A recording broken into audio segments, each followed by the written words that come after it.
You know what I mean? She came at me like on some tough guy shit, and she was gonna get up brothers to beat me up and all that type of shit. I was like, well, damn. I'm like, babe, I can't take no picture with you right now.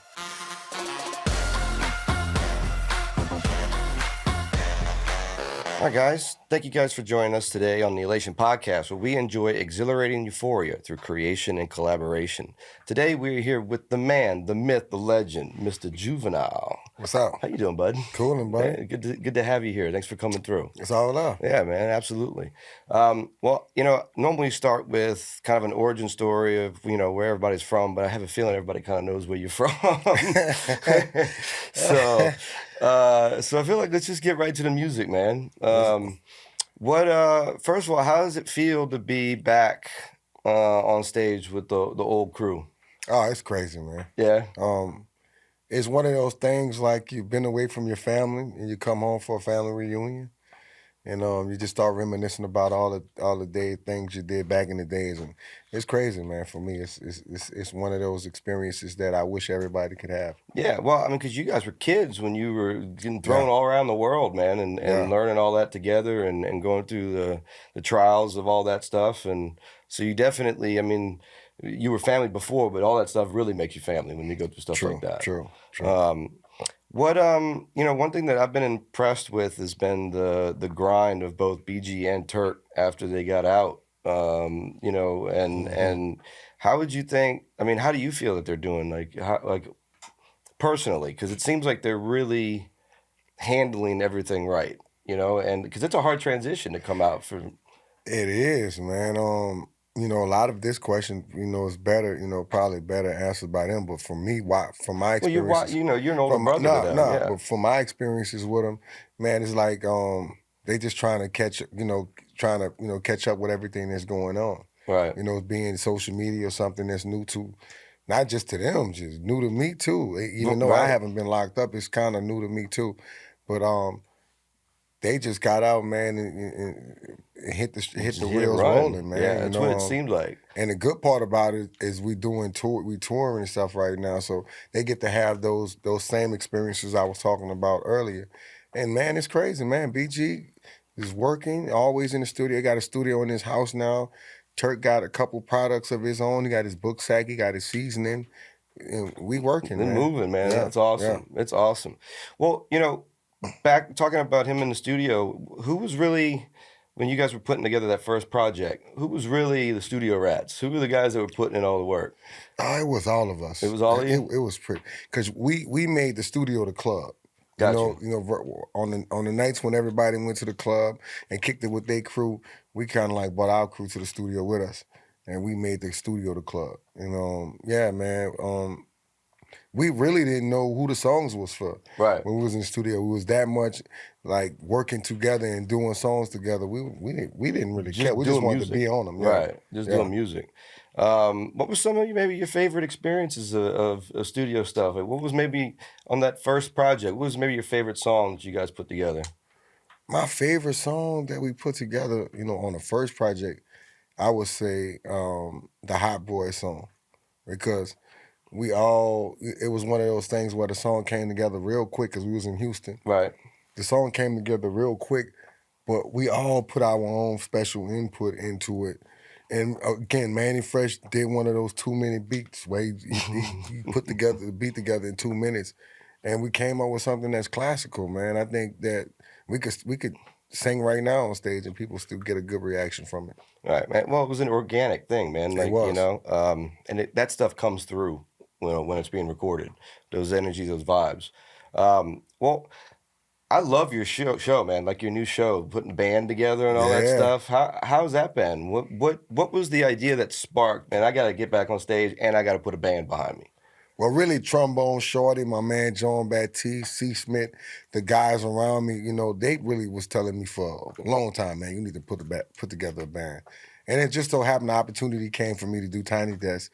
Right. And, I got my opportunity to let the world see that, hey, I've been rehearsing and practicing with this band, and we really want y'all to see how good I am performing without the music playing, without the vocals playing. And I fell in love with it. It's a real show, man. I fell in love with it, and the reaction was so good from Tiny Desk. Shout out to Tiny Desk, too.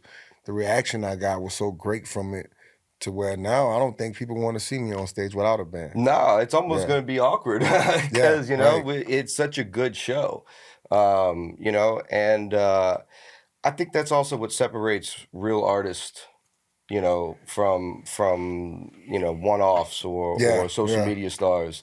Like a real artist can stand there with a band and enjoy those musical moments, and really give it to the fans.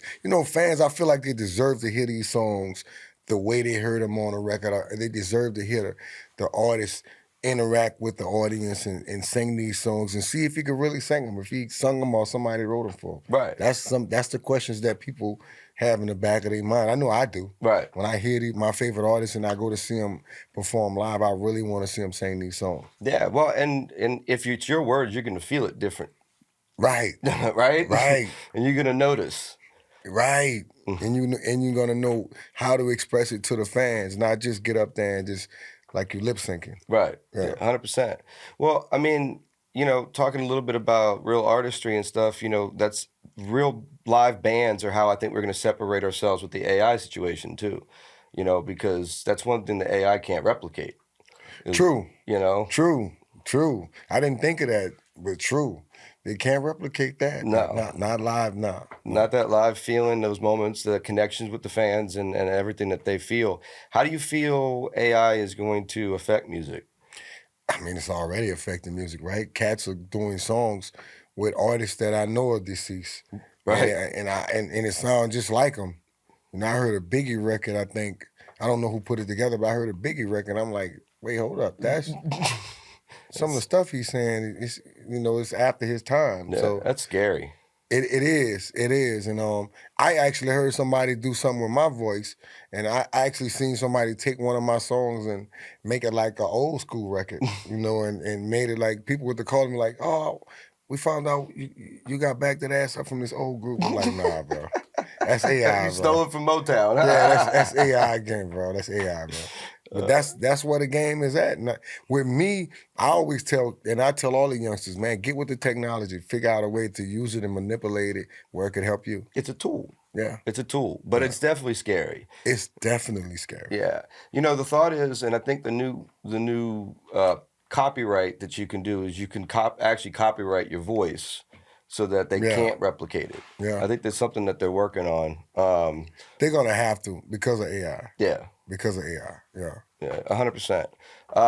Well, let's talk a little bit about, let's see, the jump between Cash Money and being independent. Oh, man. Let's talk about that journey. It's really not a journey for me because I don't ever look at myself as being, when you say independent, I look at myself as being an international entity, whether I'm with a major distribution company or not. Right. So, independent. I think it sticks a little better when you're in the beginning. But for me, man, I think independent now at this point in my career is the way to go. Oh, 100%. Why would I be letting anybody else eat off my plate right now? I'm too old for that. Well, not only that, but you know how to control your own brand. Exactly. And you are a brand now. It's an overall brand situation. You got tons of products right now, right? Tons of products. What are all the products? You got? I know you got. Man. Well, of course, I have my bats, my juvenile bats, my papers, and I think that's some of the greatest things because my products all of my products are so much different from everybody else's. I'm saying I might be in the field that you are in, might have a product that's close to like your product, but when you really dig deep, you'll find out mine is much better. Little differences. Yeah, it's differences. It's in the details. It's definitely in the details. My chips, shout out to Elmer's, to Elmer's. My chips are wonderful, man. Right now we're negotiating a national deal for the chips because I said something the other day on one of my shows and didn't realize I was gonna get that kind of attention.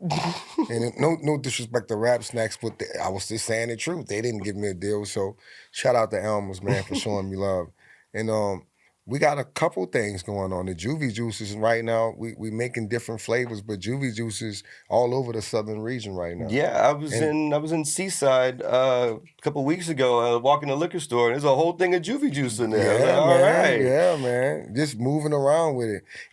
I'm in a few bodegas in New York, so it's people are getting their hands on it. When they get their hands on it, they taste it and they try it, and they actually love it. That's what I love about my products. I actually use everything that I got is something that I actually like. Right. Yeah. And I think it pulls people a little closer to me when they see that. Yeah, well, and once again, it's organic. It's something that you use yourself, you like, so you decided to give it to everybody else, so everybody else use it.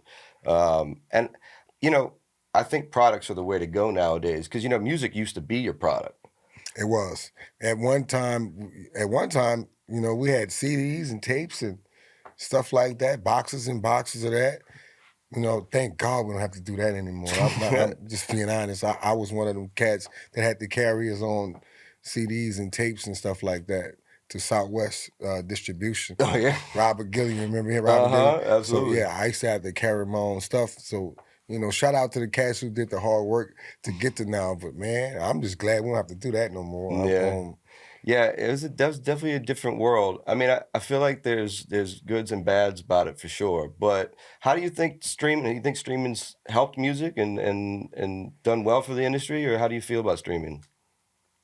It depends on how you look at it, or what you trying to get out of it, right? As an artist, for me, I want the money, so I don't see financially where it's a win for the artist on that skill. So you can't win that way. You got to find another way to win from it, right? So I think being one of the most streamed person and just putting that out there and promoting that, it adds to the streams, and people will go out there and actually buy tickets to your show. So streaming helps in only one way to me. Right. It gets people. It puts an awareness out, and it gets people that listen to your music. They find a way to come see you. They find something they love and want to come see you perform. Well, it's your marketing plan now. Yeah, that's your music is your marketing to get the people to buy the products. It's crazy though, the amount of money it generates, but the artists don't see. Oh man, I know, and I mean, I feel like this switch has been turned, and it feel like it's been turned for a while, but nobody has just fixed that issue. I mean, nobody can't crack the code. Well, I mean, once you have major labels buy into Spotify and these streaming services, you become a monopoly. Exactly. And we can't fight the monopoly. So, to me, it's almost like I would rather tell an independent artist, use the streaming as your radio station, put out singles, and then make people come to your site or your situation to come buy the rest of the album. Exactly. Use it as a radio station. That's really one of the smartest ways to do it, right? I don't see no other way. I just don't see no other way. If it's not for shows, or like you said, bringing them to another website, and not just selling your music, where you're selling your other products. Right, your other products. Have a link or two on there connecting you to the like on my sites. You can link to whatever I got. I'm trying to make sure you get your hands on whatever I got, and it should be the same way for the artists. Yeah, I agree. Because and I know there's a couple companies out there. I know that somebody just bought Napster, and they're getting ready to try to revitalize Napster in a way that's going to pay artists more for streaming. So I have a feeling Spotify is going to have to either fix that situation what that number's going to be, because right now it's under a cent. I know. That's just some what that number going to be. Like, they got to make that a believable number. Like, give us a nickel. Yeah, stream. Yeah, I mean, it should be back to $1. Then we used to make $1 a song on iTunes. But how much they getting paid for the stream? Yeah. See, that's what I'm saying. They're not telling us nothing, so we don't know nothing. No. So, and that's what I got a problem with. We need to know what that number is. Right. Then we could say what we want. Right. Yeah. There's no transparency. None. No. The artists are getting paid nothing, and the record labels are claiming they say, "Oh, we got this major profits over there." So you would get 10% of half a penny. Like, what the fuck is that? Oh man. Yeah, it's not even enough to split up when they spread it around like that. But I have a feeling at some point it's going to get fixed. It has to. It has to. But I hope it happens in my lifetime. Yeah, well, I'm hoping in the next 5 years it's going to happen, so we'll go from there. But tell me a little bit about your new label, UTP. Well, UTP right now, and I don't shoot it out there like that because I don't want people to think I'm signing 1,000 artists because I'm not interested. So UTP really consists of me and my son right now, and if I run across artists that I like, I'll do some business with them. But nah, I'm not too much out there. I'm really like tired of artists. No, I hear I'm you. gonna be honest with you, man. They're like everybody's rapping now, man. You know, Cutting Pete and them rapping now. So it's watered down a little when bit. I see something I like and is that overwhelming, like I'll give you a prime example, like the guy Akeem Ali, which he's independent, he's not signing to me or nothing. I don't have a deal in place with him, but that's the kind of artist I'm looking for. Right. I'm looking for somebody like that. I'm not. Everybody can rap. Yeah. You listen to Akeem Ali? Yeah, absolutely. I got a song with him. You need to hear it on my album. All right. Yeah. When's the album coming? Ooh, Arby keep holding me back. As soon as this guy, my guy Reggie's finished with these mixes I have, I'll be more transparent with the date. But it's finished already. I got you. Yeah. Reggie mixing it? That's awesome. Yeah. I love Reggie. Yeah, he's good people. What about Hogs for a Cause? I gotta pick your bones about that one a little bit because you were performing for the competing team with Boar's Nest. Okay, so you know what? I didn't understand that whole Hogs for a Cause because first of all, I don't eat pork. Okay. So I was lost with the whole thing. The whole thing. I was like, so you know, I know they're doing something positive with the proceeds, which I like, but the whole event on what they was doing, I was lost. So you got to educate me on it. Well, so basically, it's just a bunch of barbecue teams that some of them come from like North Carolina, South Carolina, like Tennessee. Like they come down. It's a real thing. A lot of restaurant groups do it, but everybody basically cooks pork all day long and then tries to raise money for pediatric cancer. Yeah, they raised $5.5 million this past year. Man, they had a lot of people out there, so I knew they raised a lot of money. Yeah, it's a big one. They sold some pork out there, boy. Boy, they sold some pig out there, boy. Well, you know, because I'm on Piglet on the team for Hogs for Cause. Oh, okay. So y'all, the year, because you did perform this year, but last year when you performed there, or was it 2 years ago? I think you performed there.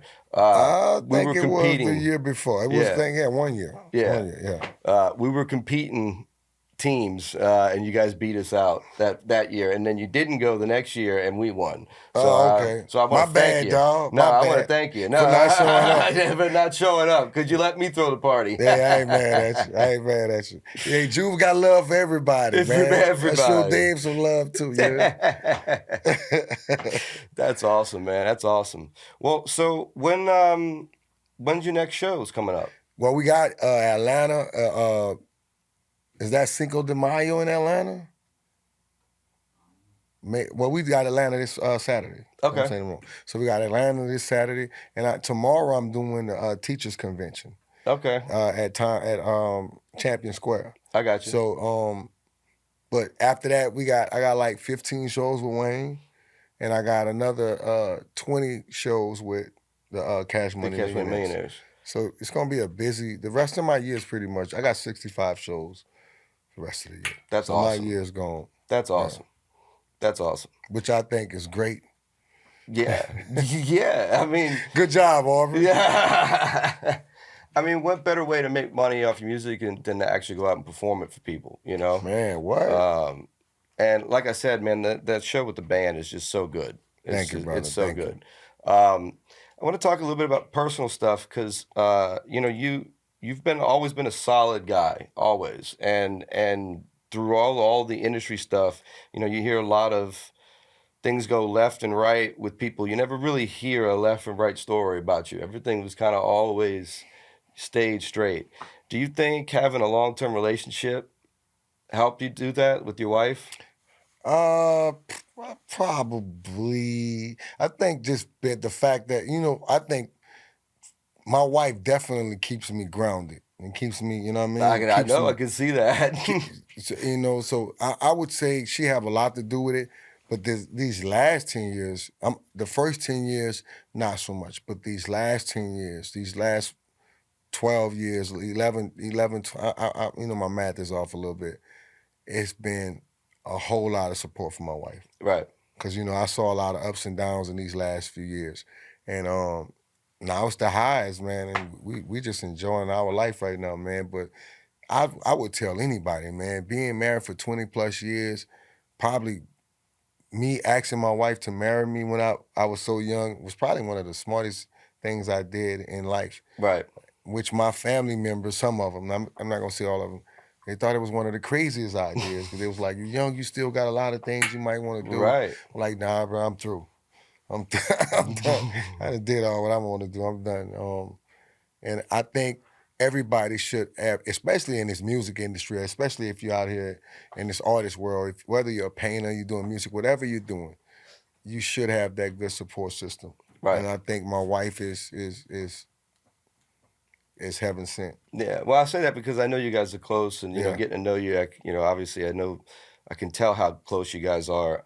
And you just see artists struggle with the left and the right turns in the industry, and a strong woman can stop you from making some of those turns. Yeah, I tell them, do like I do, man. Just take her with you. Yeah.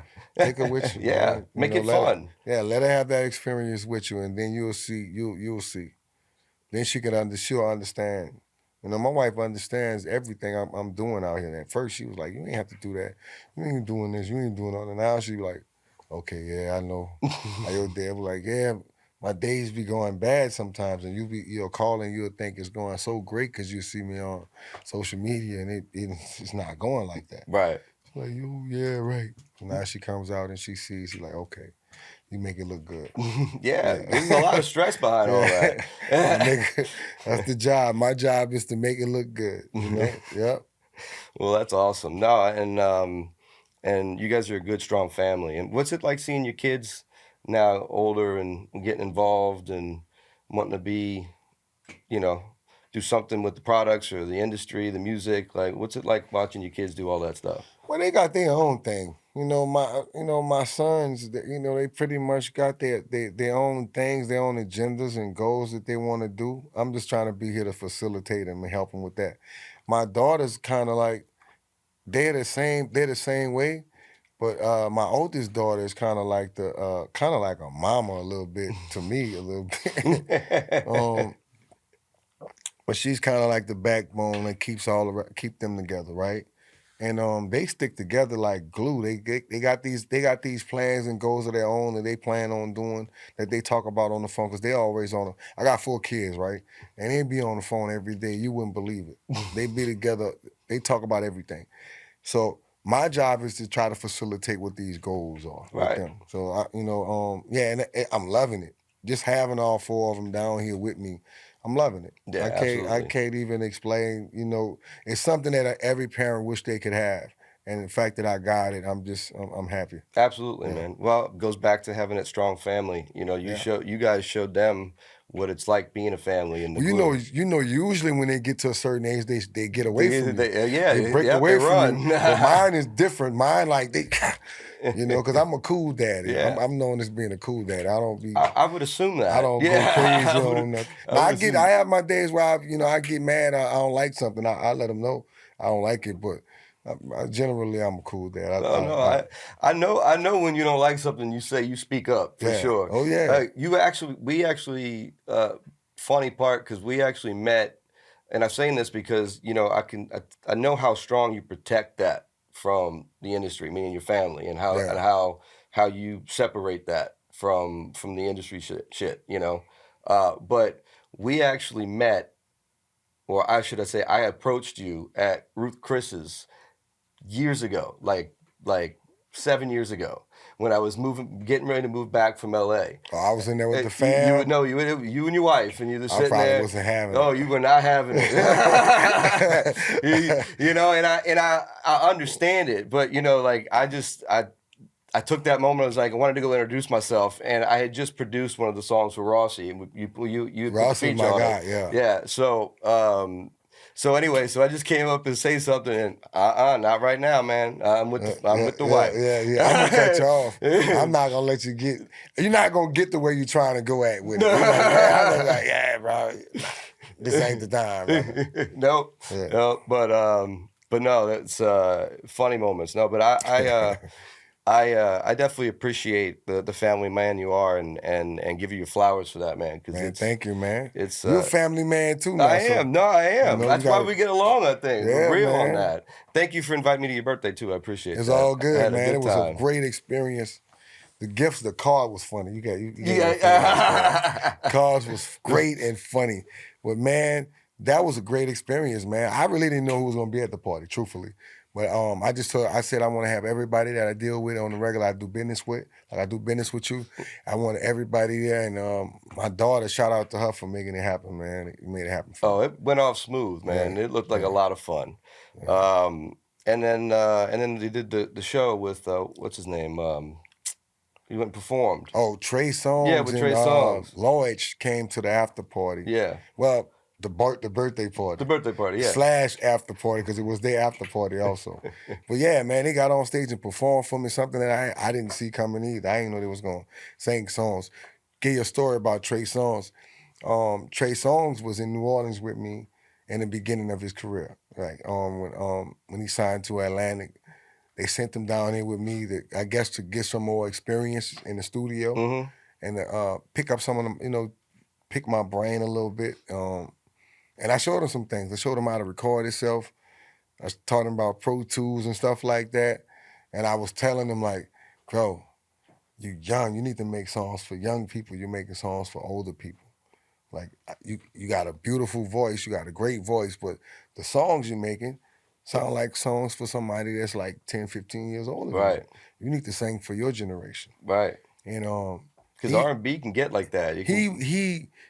He was the first person told me about Drake. Like, I ain't even know nothing about Drake. He was like, yeah, this guy Drake and da-da-da.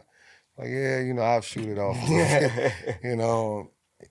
That was his ticket. Wow. That was his ticket. So, man, it's kind of crazy to see him, go full circle and come back and be there for me for my birthday party. That was a blessing. That's awesome, man. That's awesome. Good people. Talking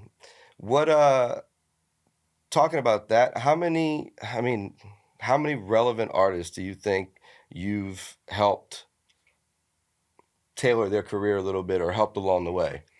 I've helped a lot. I don't know if I would say tailor their career, but I've helped a lot. Yeah. A lot. I like putting them out there. Well, I'll give you one. Okay. 50 Cent. There you go. 50 Cent in the beginning. 50 was made a few diss records and stuff like that, and had a bad reputation on the street in New York, and couldn't really go to no studios. Studios wouldn't let him come there to record, and I just so happened to have a recording studio bus, and one thing led to another. I met this guy, Shy Money, and Shy Money linked us together, and I started letting 50 record on my bus. So wow. That was our relationship in the beginning. People are like, how you know 50? I'm like, I know 50. I know 50, and I had a relationship like that with Nas that people probably wouldn't know about. I go to New York, and we never did any music together. Never went to the studio together, nothing. We just kicked it. So, and we still cool like that. That's awesome. People wouldn't never guess that. No. Like, damn, you cool with Nas. If you don't believe me, ask Nas. Ask Nas. Yeah, just ask Nas. Well, so what's the connection to New York? Because that's to New York, 50 Cent, and were you guys just up there a lot back then? Or? I was always up there. My connection to New York was my first record deal. Okay. Was with Warlock Records, and I had been traveling there since then.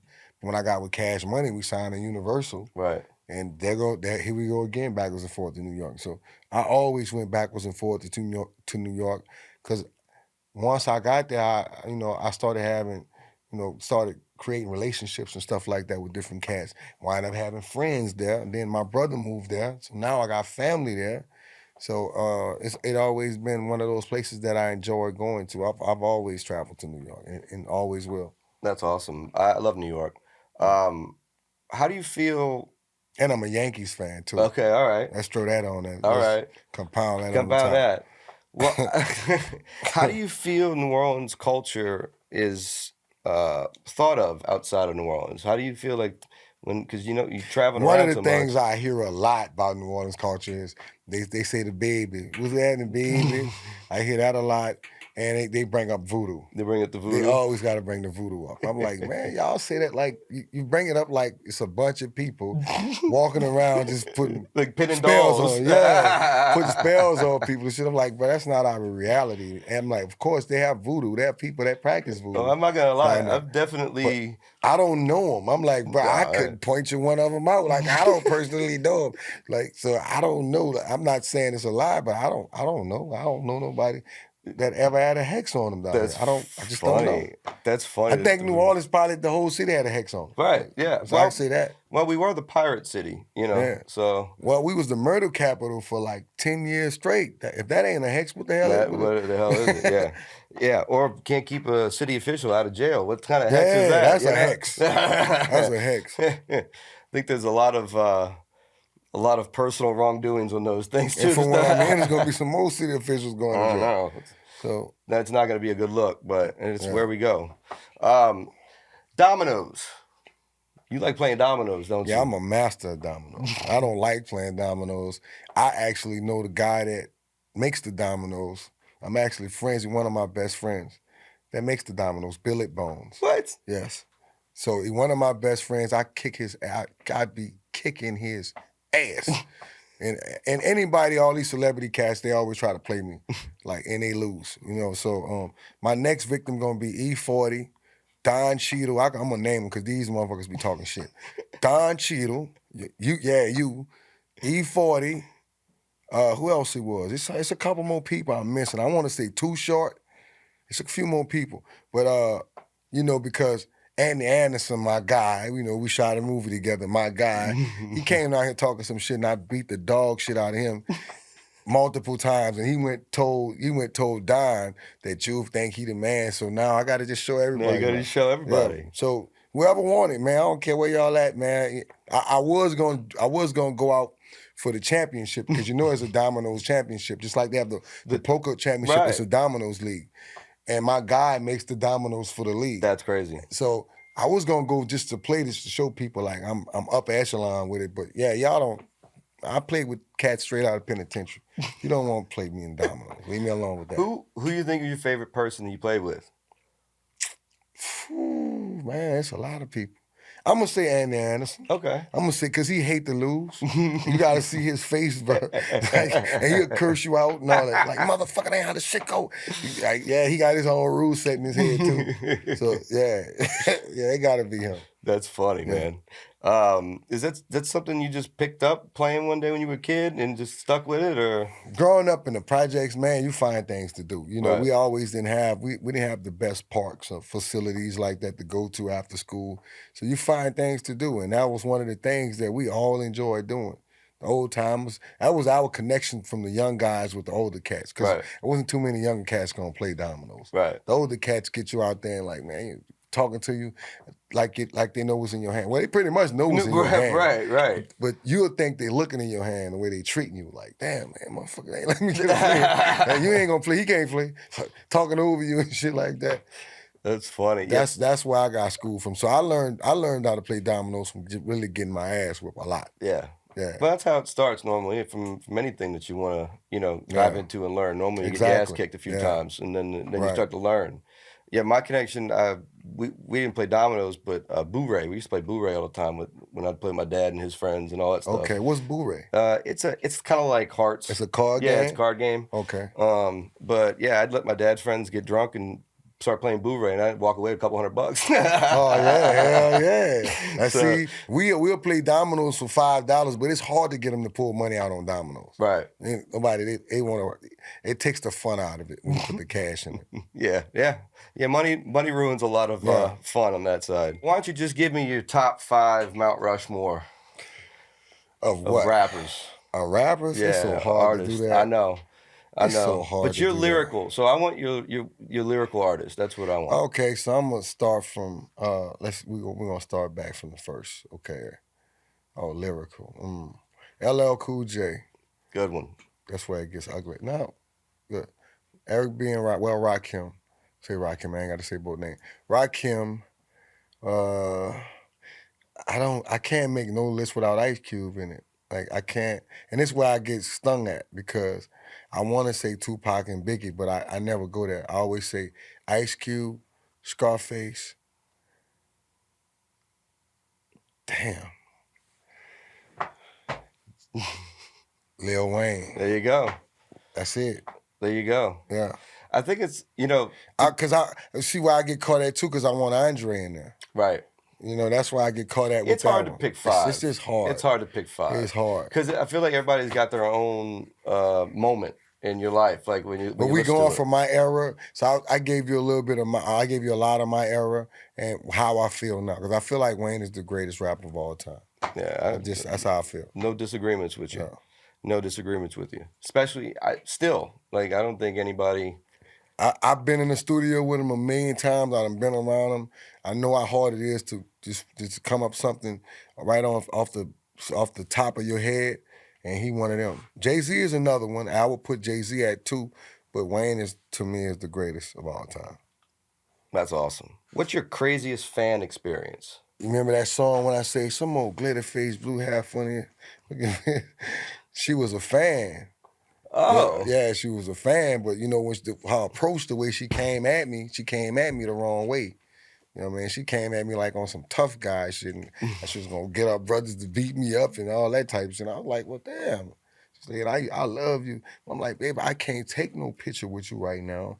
I'm getting ready this outfit I got on, I'm getting ready to shoot a video in it. They told me don't take no pictures, and she ain't gonna hear it. So she cursed me out, and I had to make a song about her.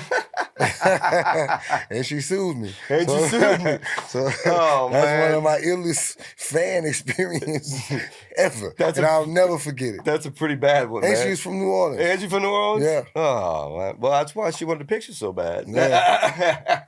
Do you think bounce music has shaped any of the modern day music that we hear nowadays in the modern world? It's definitely in the fabric of the music because you hear it in everybody's songs.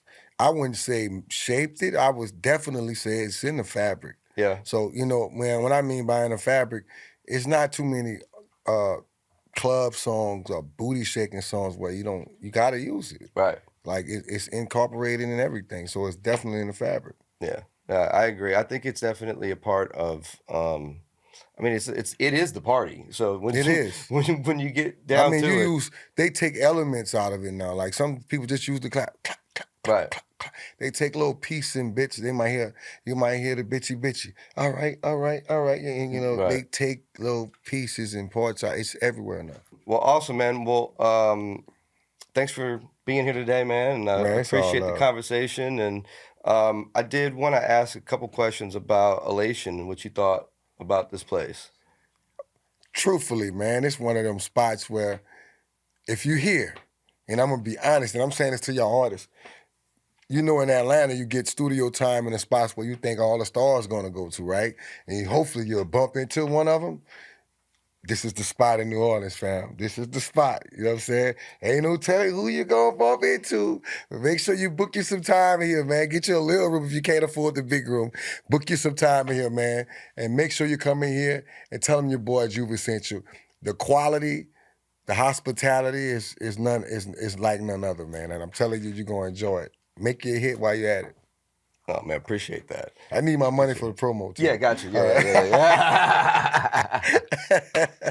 That's funny. Well, awesome, man. Well, thanks for joining us, and thank you guys for joining us. And if you'd like to see more, please like, subscribe on the page, and I'll see you next time. Thanks.